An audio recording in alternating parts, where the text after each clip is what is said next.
Hello, আসসালামু আলাইকুম। আপনারা দেখছেন art of study YouTube channel. আমি আর্ট অফ স্টাডি চ্যানেলের থেকে মঞ্জুরুল হক বলছি।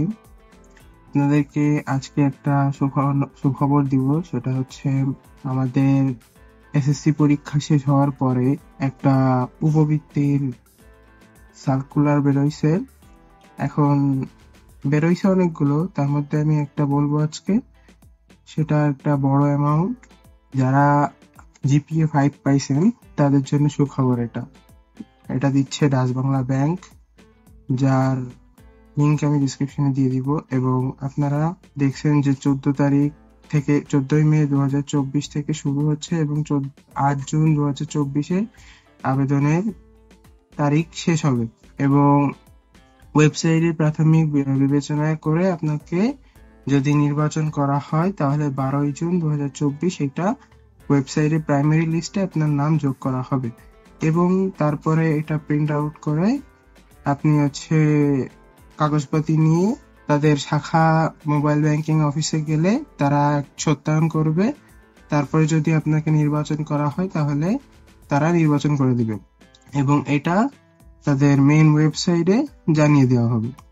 এখন এটার শিক্ষা মানে আপনার উপবৃত্তির যোগ্যতা হচ্ছে এসএসসি পাস, এবং যদি সিটি কর্পোরেশন এলাকার অন্তর্ভুক্ত হয়ে থাকেন তাহলে জিপি 5, জেলা স্কুলে মানে জেলা শহরের এলাকায় অন্তর্ভুক্ত হলে জিপি 5, এবং যদি আপনি গ্রামীণ এলাকার লোক হয়ে থাকেন তাহলে 4.83 পর্যন্ত, মানে 4.83 পরে যত মার্কই পান না, মানে যত পয়েন্টই পান না কেন আপনি অ্যাপ্লাই করতে পারবেন।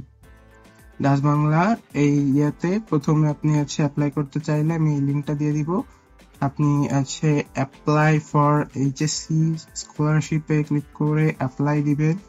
দিয়ে এখানে সব ডেটা যদি আপনি জমা দেন তাহলেই এই যে প্রথমে আপনার পার্সোনাল ইনফরমেশন, তারপর এডুকেশনাল ইনফরমেশন, থার্ড স্টেপ হচ্ছে family information, fourth step scholarship information, photo upload, এগুলা দিবেন। আর এগুলা মনে রাখবেন যে এখানে যা যা দিবেন সেগুলো একদম সত্য দিতে হবে, কারণ যখন আপনার প্রাইমারি ভাবে নির্বাচন করা হবে তখন এটা আপনাকে জমা, মানে যে কাগজপত্রগুলো জমা দিবেন তার সাথে কিন্তু বাবা মার নাম, মানে ডেট অফ বার্থ এগুলো ম্যাচ হওয়া লাগবে এবং আপনার অ্যাড্রেস গুলো ম্যাচ হওয়া লাগবে।